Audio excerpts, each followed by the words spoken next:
Today on the show, we're going to talk some Disney news, and we're going to continue our discussion from last week. That's today on Traveling with the Mouse.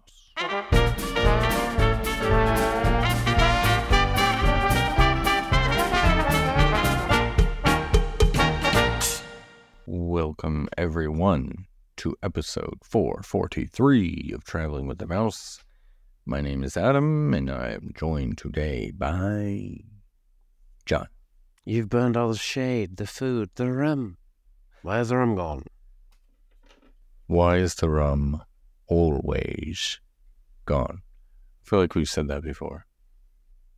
Maybe, but it's been a minute. Perhaps.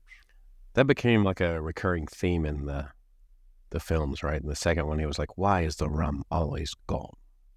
Then he stands up and is like, that's why. We want the rum. No, and then in the third one, what was it? It was, he was asking for water. He's like, why is all but the rum gone? He was like, rum's gone too. This is like this. I guess that was their Wilhelm scream for the Pirates movies in a way. I suppose. Hey, there's a topic for a show: is all the Wilhelms in Disney movies. Is there a bunch of them? I don't know. Aren't they all in Toy Story?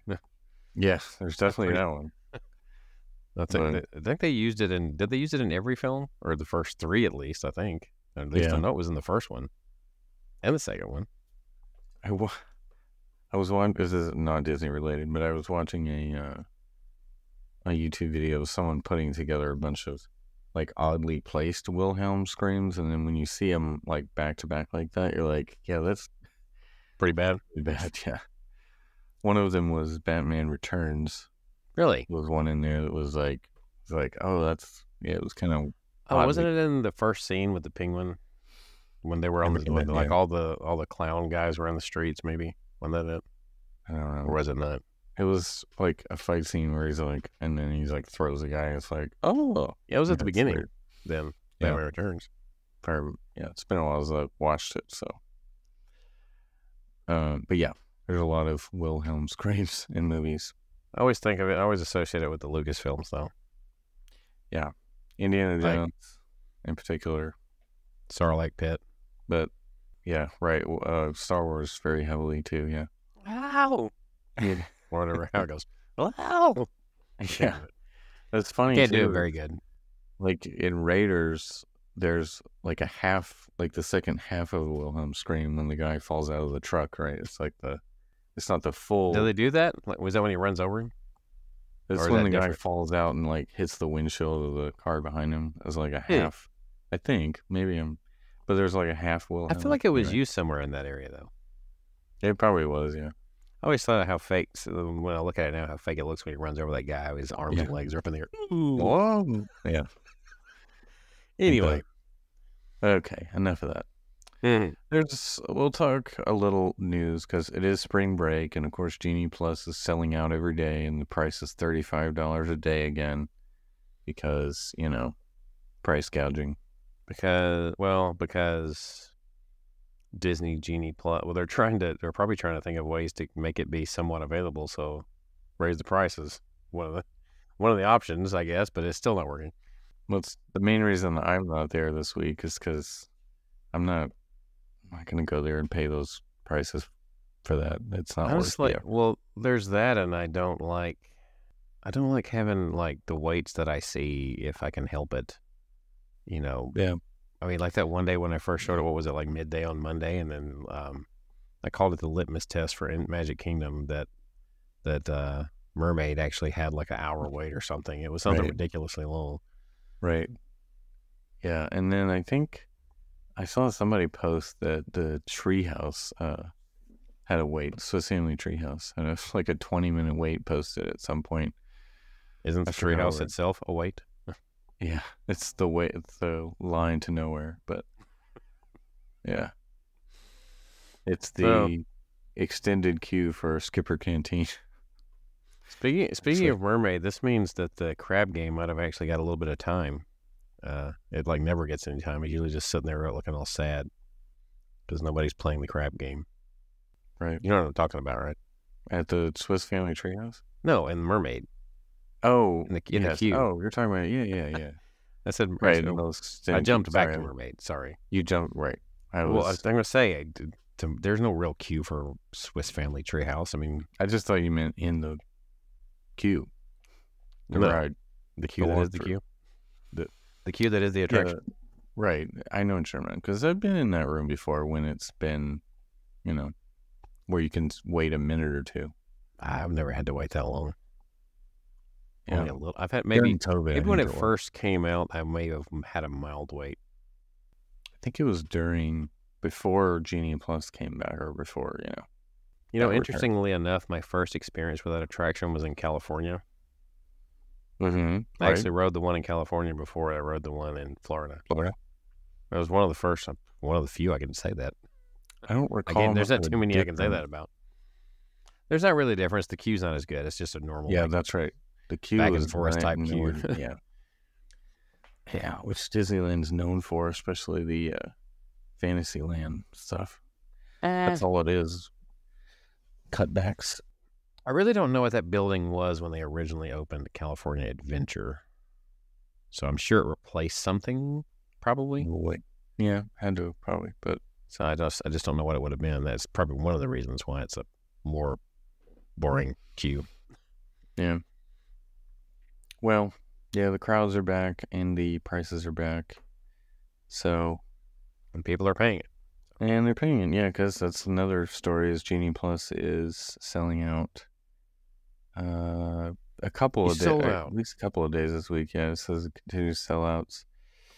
Also, the multi-part Genie Plus sold out today as we're recording this. So, yeah, fun times. The other thing I wanted to talk about, though, was, while spring break is crazy, summer appears to be light because they've announced these new ticket deals for the summer timeframe, April 2nd through September 24th of this year. It's interesting. Summer starts in April now, apparently. Right. Well, spring break ends sometime in April, although April 2nd that's the spring break. That's during our spring break. Right, exactly. I guess a lot of schools and whatnot do March, which is still technically winter, by the way, but isn't it technically winter until the spring, whatever it's called? Is it an equinox in spring? Yeah. Well, I think it's 11 p.m. on the 20th is actual spring when it begins. Yeah. If I remember correctly, it was like 11:09 p.m. or something on the 20th. But anyway. But we just can't wait. No, we can't. To change the time. Right. Which, gosh, this week has been rough. God. I am totally against. I don't even know why our state voted for DST. That's probably never going to happen because it's never going to really come up in Congress. But yeah, wish we would have voted for standard. That way we could have stayed on standard. Yeah, I would have been fine with staying on standard. I'm every year. I mean, I don't mind the other one when you fall back and you get the extra hour. It's fine. But I like all this daylight in the evening. It. This daylight in the evening was continuing to get longer and longer ever since December the 21st until it gets to its peak. Right. It's natural. This is a natural occurrence. People make it sound like setting the time back or forward or whatever, like it jumped at 3 hours instead of 1. Right. But the problem with the fall back one is it goes from being dark at like 6 p.m. to like it's 5 and it's dark almost like. Oh, come on. That's a slight exaggeration. Okay, but 5:30 it's dark in December. Well, if we ever get to stay on daylight savings time, do you know when daylight will break on December the 20th or 21st, whichever it falls on that particular year? What time? About 8 a.m. Nice. And I'm not talking about sunrise. I'm talking about daybreak. Yeah. Well, still. Anywho. So, all right. Ticket, though. 3-day, 3-park, discounted ticket. No Magic Kingdom. So for Hollywood Studios, Epcot, Animal Kingdom, you can buy this package, I guess it is, for $89 a day. Starting at. I can say, is it really a package? It's more like it's just because it's just tickets. Right. It's just like last year. You have to spend one day at each park. You can't just spend 4 days at Magic Kingdom or anything like that. Well, this one is no Magic Kingdom at all. So if you want Magic Kingdom, you have to buy. Oh yeah, that was the separately. 3-day one. Yeah, I'm sorry. Right, and pay. Right, but there's a 4-day, which is starting at $99 a day. Which to me, why wouldn't you pick that one? Because you get Magic Kingdom included, and it's only $10 more than the other one. So it's a little strange. Yeah, I mean, maybe if you don't have 3 days, but if you only have 3 days, don't you want to go to Magic Kingdom? I mean, right.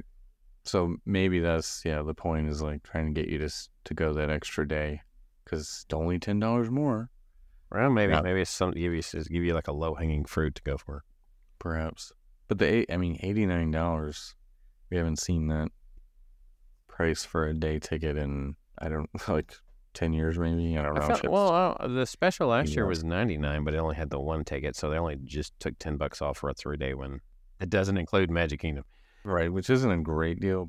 Yeah, the 99 with the 4 parks, 1 park per day, that was a pretty good deal, and you can make it work. I know that when we did it last year, the only thing that I walked away feeling with is I kind of wished I could have gone back to, I think, Magic Kingdom once when it was all said and done. But if you can manage to convince people in your party, that being the kids more or less, to manage their time better, it would probably work out better. Right. I mean, the 1 park per day thing isn't a big deal to me. Like, park hopping is not... It's kind of overrated, really. It's not worth the extra they're throwing it for that. Because... Yeah. I mean, if you haven't been in a while, it's like, you probably should spend the whole day at each park. Really. Or plan it out and not necessarily go... I mean, we had that one day where all I did was stack for the morning, pretty much. Yeah. Which is a good idea, too, if you're going to do the Genie Plus and you stay out late, say Magic Kingdom's open late, don't force yourself to get up early the next day. Just do the stacking, go to the pool or something in the morning and hit the park in the afternoon and then just ride everything without waiting. I think our most enjoyable day was probably Animal Kingdom, believe it or not. Because we did a lot. Well, I don't know, just the way it went, it flowed and everything, and people kind of follow the pattern of what we used to do. They'll do Animal Kingdom in the morning if they're going to do it, and then they go to another one if they hop. So Animal Kingdom has a tendency to be easier to manage people wise after lunch. I mean, it really is. Well, I can't explain it. I mean, it just is. Yeah. Plus, I had the Lightning Lane stacked up pretty good. Right. That always helps too. You know, when you able to get Navi and Flight of Passage in a time frame where when you're done with one, you can go right to the next one. Yeah. You know, that's always good. Yeah. You don't have to like stop and repull something or whatever. Mm-hmm. Florida residents have an even better deal, which is the Discover Disney package or ticket. Sorry, I shouldn't say package. But a 4-day ticket is $59 a day for Florida residents. And 3-day is $73 a day. Not sure why that one's more expensive, but I guess, I'm not sure why that was more expensive. I guess maybe the thinking there is when they look at how summer has gone anyway, maybe if they get more locals to, entice more locals to go during the summer, maybe that'll help. Yeah. Boost attendance. Yeah. That's their goal, is to get people to show up in the summer, because it's just been light the last few years. So and the thing about it is, what we're calling light now is in comparison to super busy that it always is.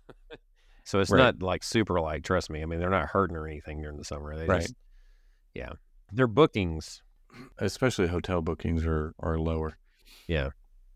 But you'll see, I mean, the parks will still be busy, but it's because of these ticket deals too. You're gonna have a lot of Florida residents showing up for day ticket, showing up.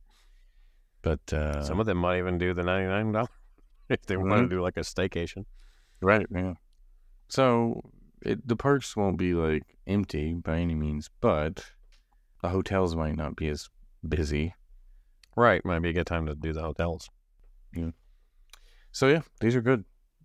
One of the Take things they'll do. advantage. One of the things I do like about the summer months is that they all are open later, like every day, not just certain days. Yeah, and the lighter longer helps Animal Kingdom stay open later. Mm-hmm. Usually past 7 sometimes. Yeah, I've actually had some pretty good. It's been pretty fun to, stack and go later. Yeah. A little easier to manage in some cases. Yeah, and the inevitable rainstorm, depending on the timing that day, you're gonna end that's up true. with some kind of The rain weather. at some point. Yeah. All right, but it'll be, as I've mentioned all year up to this point. Next summer is going to be interesting to see how heavily they discount when Epic Universe opens. Be interesting to see how the attendance is. Period. I mean, I'm sure they're still going to be busy to some. I mean, I would think. Yeah. I mean, this year started off with like there's been very few slow days. Very few. Right. Yeah, that's true. But I wonder too, will they have more people next year doing Universal and then adding on a couple of days at Disney versus the other way around? Most people do 3 or 4 days at Disney and add on a day or two at Universal, but I think they have 3 gates. I still think it's more likely, unless they entice people to stay with them, I still think it's more likely to be people staying at Disney, and perhaps. Because let's just take yourself, for example. The main reason you would go would be the Super Nintendo World, right? Mostly, yeah. So you'd probably work it into with Disney, or no? Oh, of course. Yeah, I'm not. For me, yes. Okay. See, there you go. I would probably only go to Epic Universe as well. I probably wouldn't go unless my kids get into Harry Potter, and then I would be stuck with it. But stuck. But I just forbid them to ever read Harry Potter. No, I'm just kidding. I don't do that. They're not allowed. I'm gonna send your boys a Christmas gift, and I will promptly chuck it in the garbage. It's gonna be a box that includes all the movies, the book series. What else? No, I'm not doing that. No, no, it's fine. If they get into it, then we'll go. But they haven't yet. So, but speaking of all these prices, have you seen that story that came out? Disney World prices have increased 91% over the last 10 years. I believe it. You see that story? No, it's because they can. Right. So in 2014, $90 was the base price for an adult in 2014. $90. It was still pretty high. So the highest price on peak season was $99. 2025 prices, the lowest you can possibly get is $119, and the highest is $189. So 32% on the base price of the non-peak season, which is probably like 1 day a year that you can get it for $119, and 90% increase on the peak season price. Did someone do the math on the Halloween party back then versus now, or the Christmas party? Right, because that's probably pretty significant. Also, parking at the theme parks in 2014 was $15 for standard parking. I don't even think they had preferred back in 2014. It is now $30 for preferred, or wait a minute, for regular. Yeah, I think they bumped it up this year. It was $25 recently, but I think this year it's gone to $30. It's insane. Yeah.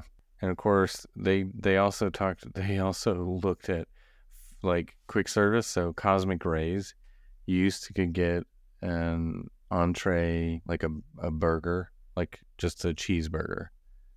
In 2014, $9.99. That same cheeseburger today is $13.29. Yeah, so the food actually hasn't gone up as much as everything else. That's 30%. Yeah. Yeah, but you could get that same thing almost locally in some cases. Right. I mean, Cosmic Rays is not like a Five Guys level burger or even like Shake Shack or something like that. But I'll give you an yeah. example. I got like I happened to drop by Freddy's tonight, if you're familiar with Freddy's. Yeah, I know Freddy's. And got one of their double steak burgers or whatever meat combos that had the shoestring fries and a drink with it. It was like $15 almost. Yeah. That meal. Right. So actually, there's a lot of these, the fast casual type fast food restaurants are pretty kind of on par with Disney's quick service. Right. In a lot of cases, yeah. I'll tell you a place I've been recently that's awesome for their price is Cookout. Well, yeah, Cookout, is very cheap paying on that one. But you get to do things like one of your sides gets to be like nuggets or a quesadilla or a wrap. I'm like, and it's still only like $8 when it's all said and done. I'm like, hey, well, I can go ahead. Who knows what you're eating, but it tastes good. As long as it tastes good. So a side of French fries in 2013 was $2.79. Today, that same side of fries is $5. That's just amazing to me. A side of fries is $5. Yeah. And when I think about it, though, the price of drinks, period. Yeah. Right. Yeah. A kid's meal, $5.99 in 2014. And so it's like a turkey sandwich kid's meal. Today, the same one is $7.79. So about a 30% jump there. So what you're saying is I should order kids' meals. Okay. Yeah, right. For myself. Actually their kids' meals are actually pretty good. Some of them are. Right. I mean, again, if you mobile order, there's no one stopping you from doing that. Yeah. Well, there was no stopping you from doing it before there was mobile order, really. I mean, I guess not, but Mom used to do it all the time. Right. Well, they could shame you into, but if you don't, that doesn't bother you. Okay, so table service. Cinderella's Royal Table. Do you remember what the price was in 2014 per person? I didn't experience it in 2014. I experienced it in 2019. Okay, well, do you remember what it was in? Well, that was 3 adults and 2 kids, and it was over $300. Well, back in 2014, it was $54.76 for an adult. So it would have been slightly less. It would only today, spend it's $84. $84 a person today. $30. For a child, back in 2014, it was $33.60, and it's $50 or $49 today. So it didn't go up as much. 45% there, 54% or 53.4% for the adult. So it's actually good food. It was good quality when we went there. The refillable mugs, it was $17.99 in 2013, 2024. The resort mugs? $99 for the length resort of stay refillable mug. Yeah. I feel like shrinkflation has happened with those mugs over the years because they get smaller and the price goes up for the. Then again, the ones we had at like the 25th anniversary and stuff like that, they kind of had that illusion that they were bigger than they were because of that they did like that insulation or whatever it was in them almost. Right. They made it. Yeah, so the they still outside looked bigger, big, but the inside was like a tiny cup. But it was still pretty good size. Right. I wonder what would happen if I were to go take one of those today and try to use it. It wouldn't work. Don't they have RFID chips in them now where you can't? Yeah, they do, but doesn't that just keep you from refilling? It does. I wonder what it does with one that doesn't have anything. I guess it wouldn't work either. Yeah, it probably reads the chip and like, you didn't pay for this. Yeah, it'd probably like you get arrested or something like the Disney police come out. Even the paper cups have, if you just say, I need a cup for water, like you can't get anything but water because it won't work. That's what's so funny. I can use my resort mug for water. Disney. I wonder how much money Disney spent to have RFID chips on their paper cups. Does it outweigh the number of people who are stealing soda from the fountain? Probably for Disney, it does equal. It does pay for itself. I don't know. It probably helps pad their bottom line when it's all said and done. Let's say that. Are RFID chips at this point really all that expensive? Probably not, because they have them on every paper cup that they sell. So I can't imagine. I mean, they seem to be everywhere. Right. All right, a couple more before we move on from this. Mickey Pretzel was $4.29 in 2013.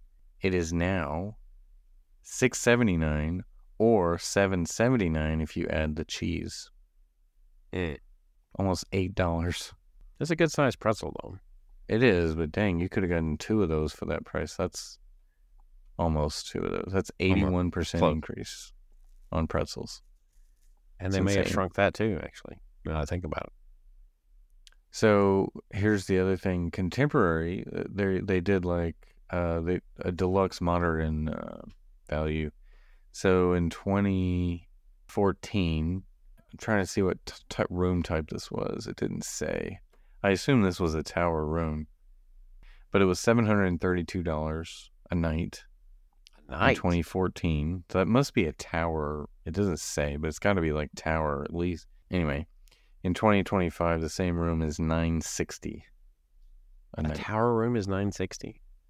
I'm guessing this is a tower theme park view. I don't remember paying that much for a theme park view, but I don't think I would have. It says it was $732. They're probably basing this on rack rate, which nobody pays because there's always a discount usually. So you might as well say that that's what the price is.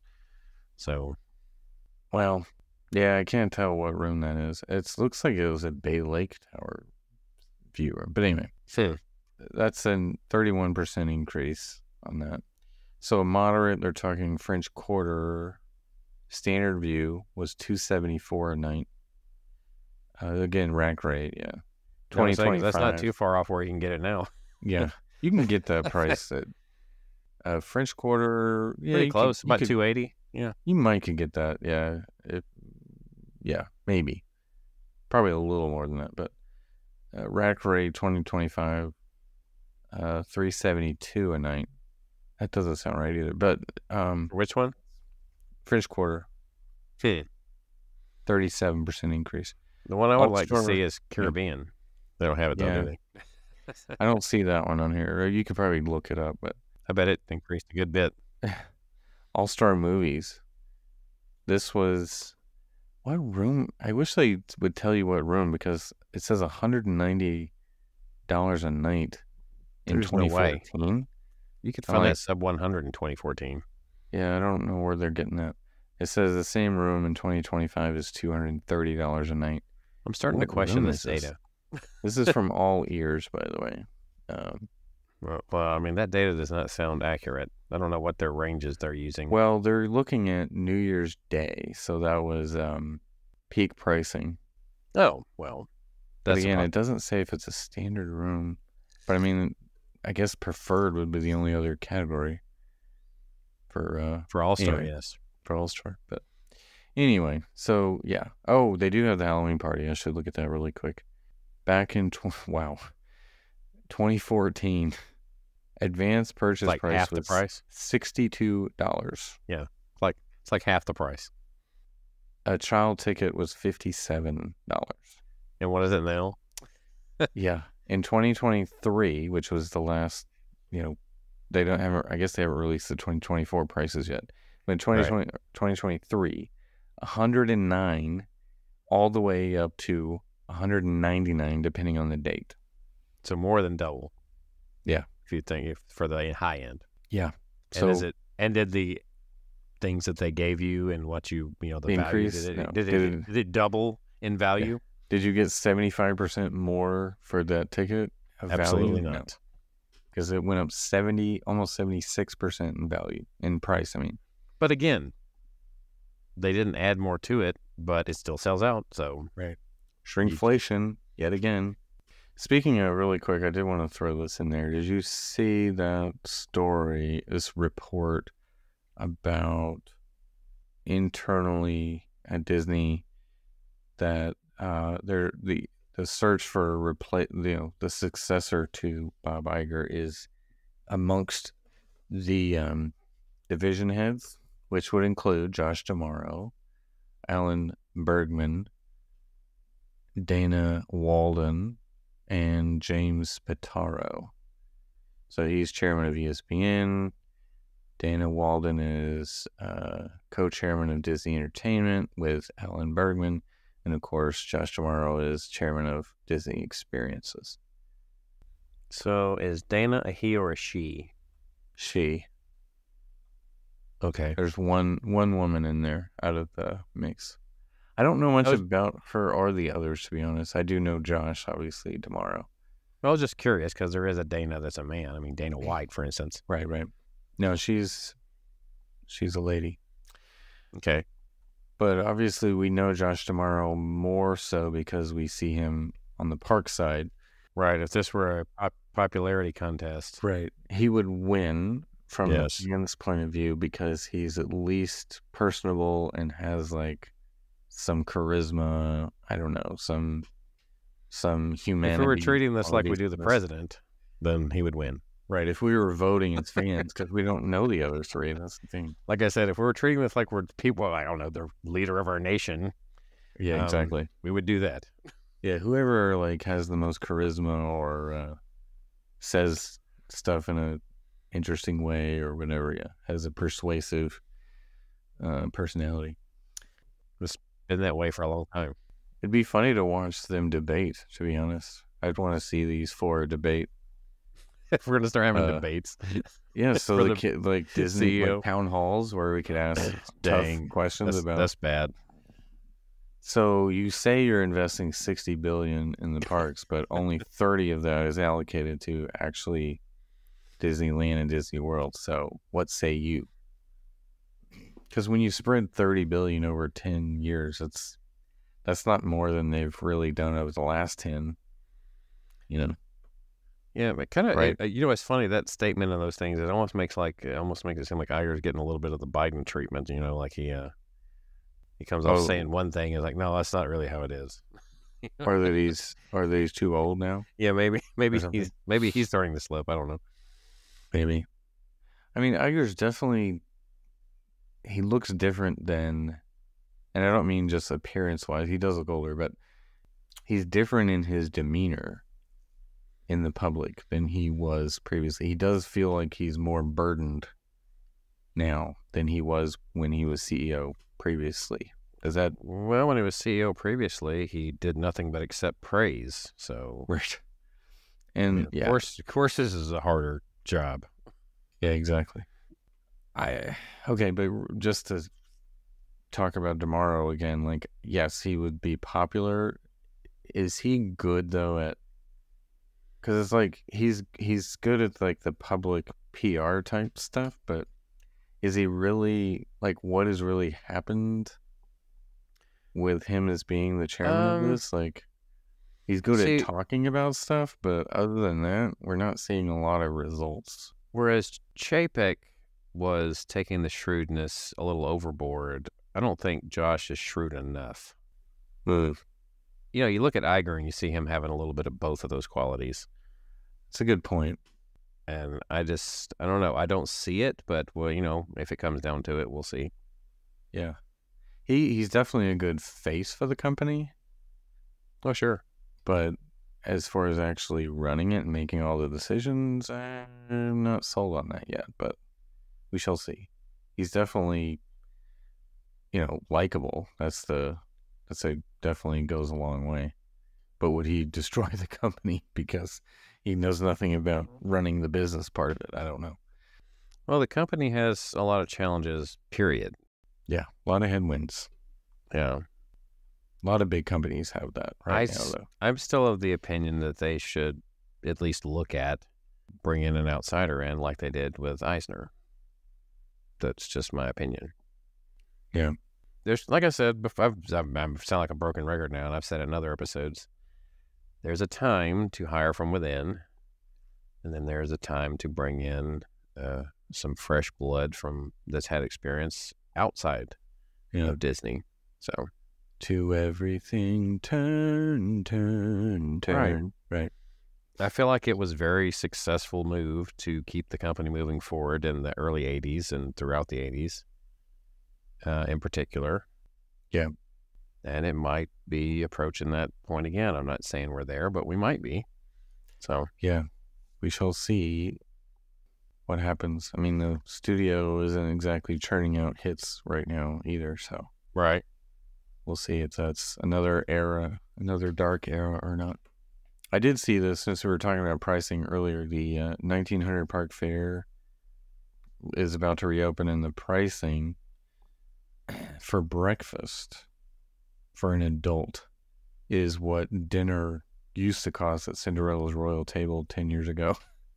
No, $54 for breakfast for an adult, $34 for kids.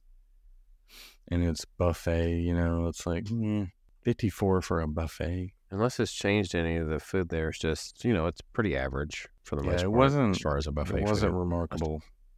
Gosh, was it way back in 16? I think it was 2016 was when I had it there last.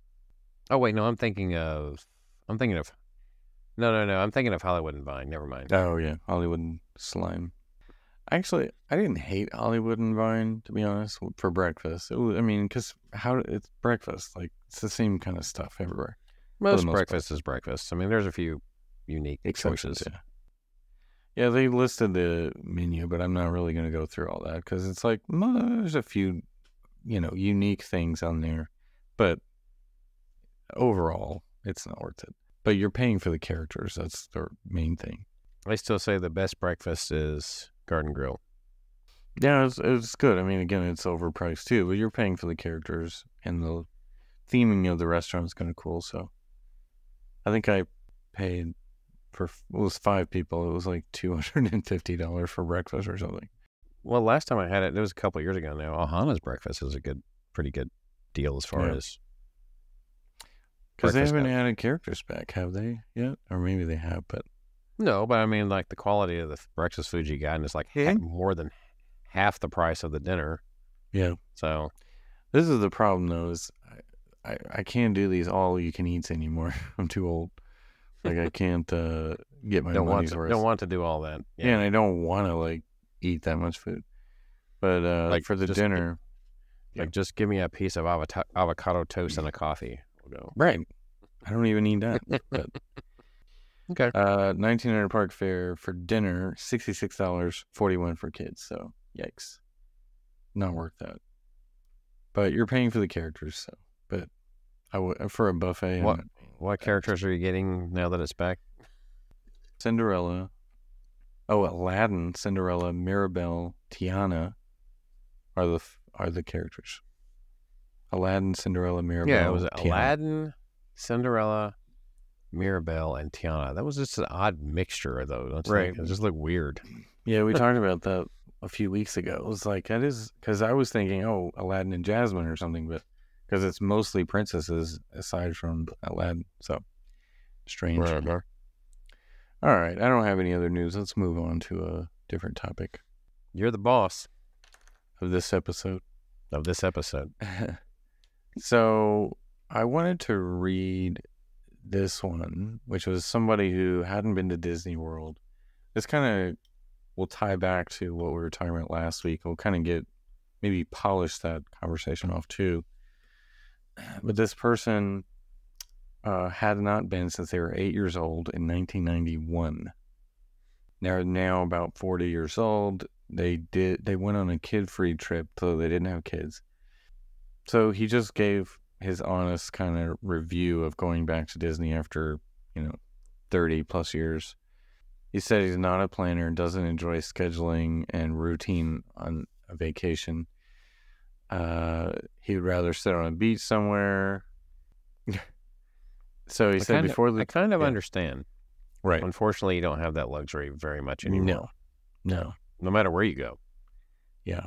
And if you haven't been ever or in a long time, I think now more than ever, you have to plan well in advance, right? So he was saying before the trip, some friends and coworkers tried to explain Lightning Lane, Genie Plus, and how they plan their days, and his eyes glazed over nearly instantly. Says, my first clue that I was in way over my head was when a coworker showed me a 12-page planning spreadsheet that they used on their last vacation. Okay, that's a little bit obsessive. But. Right. But I could see how you could easily get 12 pages of a spreadsheet, yeah. I wouldn't want to look at a spreadsheet for my vacation, though. I mean... Well, I could see how you could do that. There's somebody who loves their work a little too much and they want to take it with them. Yeah. Right. He said they didn't want to deal with that, so they decided they're not going to do Genie Plus or Lightning Lanes. Eh. He said, I didn't want to do anything that required my head to be buried in the phone and credit card to be run through. Going to the wrong place. No. Okay, so here's the pros. What he liked. He said it's beautiful park, beautiful to look at. He said Star Wars Land was incredible. It was everything it was hyped up to be. He was not disappointed, as there was always something new, something cool to look at. Toy Story Land he thought was cool as well. The parks were never visually boring. Disney still has a lot of magic, he said. The parts that Walt designed are still great, which, okay, we'll skip over that part. I'm not going to critique. They love like the old stuff, in other words. Yeah. Is what he's saying. Just smile and wave. Yeah. So they like the classic stuff. People Mover, Carousel of Progress, Tiki Room, Hall of Presidents, Small World, Haunted Mansion, all the classic Disney stuff. All the stuff that probably had short waits that they could actually do without. Yeah. And then he said Rise of the Resistance made him audibly gasp. If you're a Star Wars fan, it's a must-do. They were able to finally do it a few times around 7 to 8 p.m. when the park cleared out. So they did it late. Which I have heard that. I've heard getting in line in the last hour, you're not going to wait very long. You might can get a couple of rides on, which sounds like he did. Okay, so number one complaint. This is the cons. This is why I kind of brought this up. It was obvious from the first minute, and it only got worse from there, that there's a caste system of guests in the park. And if you're not spending an ungodly amount of money, you simply exist in the background as props in the vacations of the ultra wealthy. The idea of concierge taking entire families to the front of the line and through back doors and clearing away people so they can get perfect photos pretty much ruined the entire thing for him. I don't see that often, though. Yeah, I don't see that. I don't know. But you see a lot more VIP tours, but I don't see them clearing the way to make a picture. I very rarely caught that. I mean, I don't think I've ever caught that. Yeah. I've never seen them clear the way for that. But anyway, it said it really soured him on the whole thing because it makes him feel like they're more important or special than people who are standing in line for hours. However, I did find it amusing that the employees either got very uncomfortable or gave a huge smirk when you jokingly asked, is this the poor people line? I will say this, when you talk about the pictures, there was a time when I would have called Memory Maker a good deal. I don't think that's still true. Yeah. But yeah, I usually add it on to my annual pass now, but $100 extra, I mean, I like having it on one ticket at least, just because I'll use the pictures, but it's a huge ripoff, just like on the cruise line. If you, if you don't buy it, like one photo is like $15 or something crazy. Right. Like, come on. That's stupid. But anyway, the only other major complaint he had was about the people who are entitled and he said behavior essentially of other guests. So people. Yeah. Basically, he said people. Some of the absolute worst antisocial and oblivious behavior I've ever seen. I was run into, hit in the face with umbrellas. He said people would stand in doorways like they were being paid to stand in doorways. They stopped and stared randomly. They demanded and didn't ask. I watched a parent watching her 10-year-old daughter ram a stroller into people repeatedly and did nothing about it. I see more of the ugly side of humanity there than I used to, but I've never quite had the descriptions that he had, especially not all in one trip. I'm starting to question some of these. I think he's taken a couple of things and just kind of generalized them, and I'm not so sure that all of this actually happened to him. Right. Yeah, he's talking about people kind of cutting in line and stuff too. See, some of this is starting to sound like he just gathered this information together and decided to put it in his post. Yeah. I mean, if I'm in questioning the integrity of a complete stranger, but Right. But I mean, I would say this is kind of the major complaints most people have, is what I was thinking. Yeah, I know. Um, That's why it says he happened to have all the people's major complaints in one trip. Seems a little fishy. right. Well, he also mentioned that the parks, I think he was specifically talking Hollywood Studios here, it sounds like, it was not set up for rain. Said rain made it 10 times more miserable True. at Hollywood Studios. There are far fewer crowd covering spots than you would expect for Central Florida. And Toy Story Land is a great example of that. It's like there's no shade from the sun or the rain. I was gonna say, if we're supposed to be toys in Andy's backyard, couldn't they have at least made something like giant blades of grass, like they did in Honey, I Shrunk the Audience, or Honey, I Shrunk the Kids Playground? Could they have brought some of those back? Yeah. So, just to run through these, he said his favorite rides were Rise of the Resistance, the Tiki Room, and then Runaway Railway with a Under the Sea as a honorable mention. So Mermaid as well. Really? So I kind of question his Well, I mean, thoughts. Mermaid probably because he could actually get in it without waiting very long. It's probably one of the few rides he rode at Magic Kingdom. But yeah, since he didn't use Genie Plus. Exactly. So he said the least favorite rides were Toy Story Mania. He said the pulling the rope made his arm tired. Smuggler's Run, cool concept, but if you get stuck with little kids as pilots, which you will as a group of two every single time, they'll jostle you around and make you soar, and the kids miss like the light speed thing and everything. Mm-hmm. Rise of the Resistance, he said, also makes the bottom list, even though it is the coolest ride, but people will be the absolute worst on the ride. So he's complaining about the guests again. What does he mean absolute worst on the ride? I don't know. Like their behavior while he was riding it? He rode it twice and he had that. I mean, he just says the people will act the absolute worst.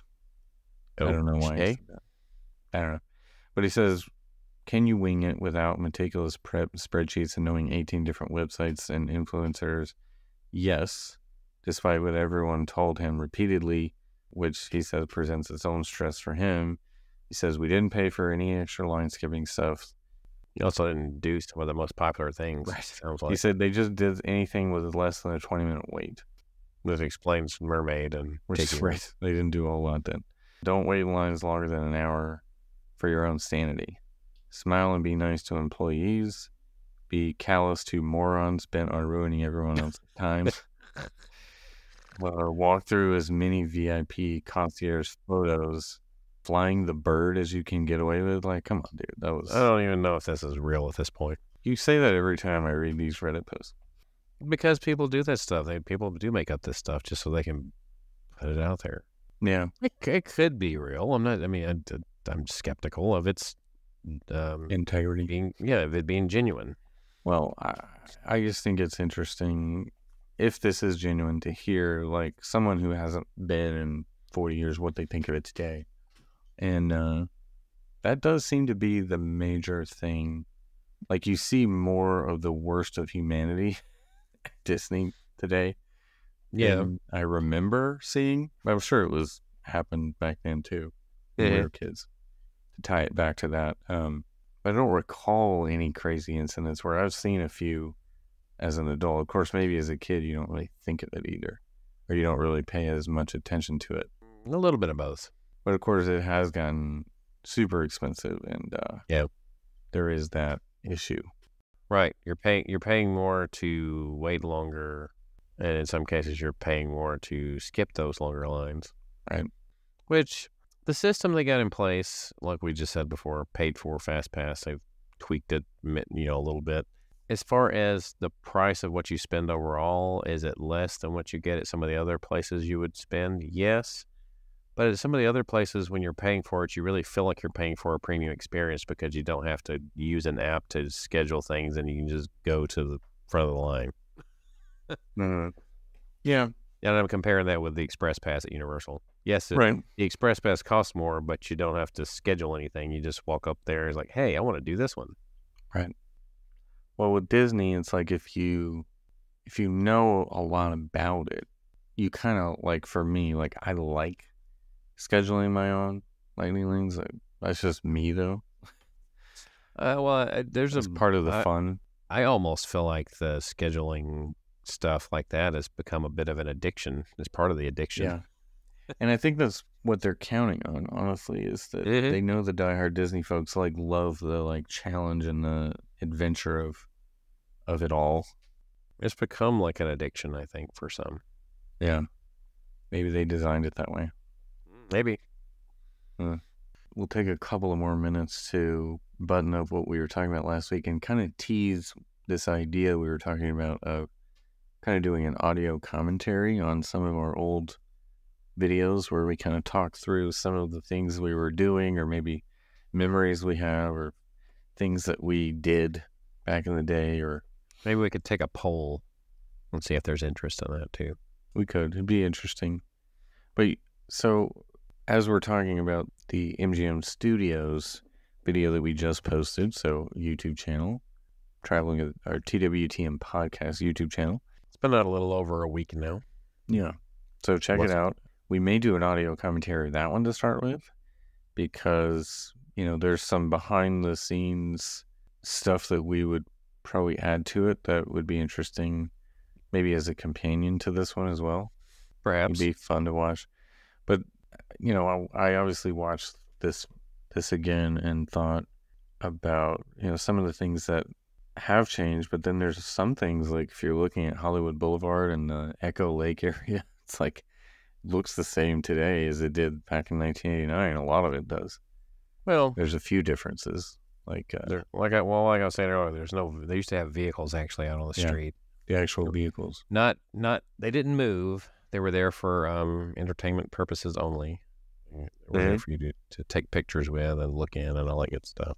Right. And the traffic lights are still there, but I feel like I don't know. I guess they still do work, but I feel like there were more sounds, right? Of like I remember them actually, like I buzzing, haven't noticed. Ringing and buzzing and. Well, there was like a ding whenever the thing would move. And now you don't really. I don't think I've heard that background noises like you used to. Yeah. I don't think does it even change? I don't think it even changes. I think I saw it moving last time we were there. Yeah, I think it still does, but it doesn't. It's not like it used to do, where it would make this more obvious. Yeah, doesn't do that anymore. But yeah, I don't know. Yeah, I mean, a lot of the Echo Lake area probably looks basically the same. Yeah, I mean, it was definitely fairly crowded in some of these shots, but nothing like it is today. Like it's like wall to wall people today at Hollywood Studios in particular. You know. Yeah, almost any day of the week. Well, it was also brand new at the time that was shot too. Right. I mean, but like I said, it's still more crowded today than it was then when it first opened. Yeah. But Stunt show was not there to eat people. Right. Not yet. It'd be interesting too to know. I'm sure the safari is still way bigger, obviously, but how big the backlot was compared to like the size of the park. It was probably half the park was the backlot. Well, the total tour took like 2 hours of your day. Yeah, right. But it's like just the size of the area was probably at least half of the park back then. Yeah. Maybe more, actually. But I don't know if they called it Studio Catering Company back then, but the area where like all the Roger Rabbit effects and stuff where you could stay, that's also where the food was, is that same general area. Yeah, you probably remember this way better than I do. The part where we were in the video, is that what you're talking about, where we were like the steamroller and everything? Mm-hmm. That was in the same general area. Obviously, before they had the Honey, I Shrunk the Kids movie set over there as well. Right. It was in that same general area. That's what I was thinking. It looked like that area over there. Yeah. Interesting. Yeah. And where they once had I don't know if they had it back in the opening month or not. They may have the Daryl Hannah statue of her from Mermaid. Yeah. They had that statue of her. And I remember too, like where they're flying on like the bee or whatever it was. Wasn't it a bee? Yeah, that was in the walking part of the back lot tour. I remember seeing that on the promotional videos a lot. Weren't there select guests that got to do that too? So yeah, the guests were selected from the audience. I don't know how you got to do that. Be up there. It's similar to the same as the where they did the water stunts or whatever. Yeah. So yeah, kids got selected for the B scene. Yeah. I don't know how long that went on because I'm sure it went through changes over the years. But when Honey, I Shrunk the Kids obviously was not. I mean, that time Honey, I Shrunk the Kids, I think, was out in studio theaters like that summer. Like it had probably just been released, if not yet. Yeah. In 1989.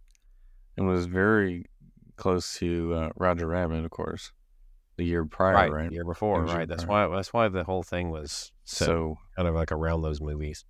Yeah. So yeah, Roger Rabbit was a big one that they used in the studios because they had just made it less than a year, we'll say, because it had to have come out. I don't remember what month it came out, but it had to come out at the very least that summer. So we'll say less than a year. Yeah. At the very earliest, it was summer. I mean, the very latest, it was summer of '88. So, right.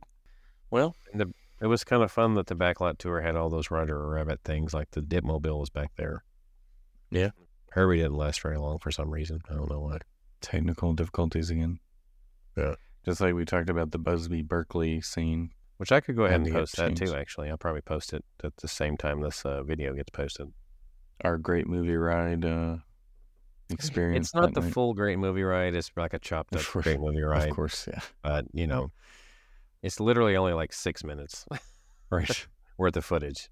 Because, my dad was it gets you an idea. It gets you an idea of what it looks like. Right. They gave you the Cliff Notes version of every vacation, but right.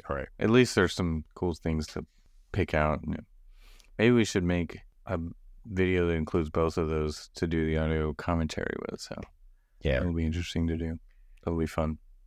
I did do a full, if I'm not mistaken, recording of Great Movie Ride in '94, and it was the Western scene still. Yeah, that time. Which that's all we got for the long until '97, and it was like, oh, we never got anything after that. Right, it was always gangster after that. You know, we just went gangsta. A bunch of rubber-necked tourists. Yep, we didn't even know the gangster scene existed until '97. Yeah, right. All right. Well, we'll wrap that up and look forward to those coming soon. I think, along with some other YouTube content about Lorcana, but I don't want to. I'm not going to say too much. It's like, if you know what Lorcana is, which we talked about it last week or last couple weeks ago when Jason was on. I think when Jason mentioned it, maybe it's two or three weeks. So we'd made some content about that I will be teasing next week, I think. So we'll see. I think. Hopefully. Fingers crossed. Yeah. You say. But where else can we be found and all these things coming up? Well, there's always Facebook, Twitter, X. I always keep one the same. X and Instagram. As well at TWTM Podcast. We have a Spreadshirt store, which you can find your exclusive TWTM merchandise. That is shop.spreadshirt.com/TWTM Podcast. We have the YouTube channel that Adam mentioned. It can be found where? Our website. Links to all that and more are there. travelingwiththemouse.com. You can email us podcast at travelingwiththemouse.com. We also have a travel agent friend on there. The links to all that are on our website. So, for John, this has been Traveling with the Mouse, and we hope you will join us on our next trip. So I'll tease this at the very end if people listen after the credits to say... is this like an Easter egg? Yeah. We opened an entire box of Lorcana cards, and we may or may not have found some interesting things. That's all I'll say. Stay tuned.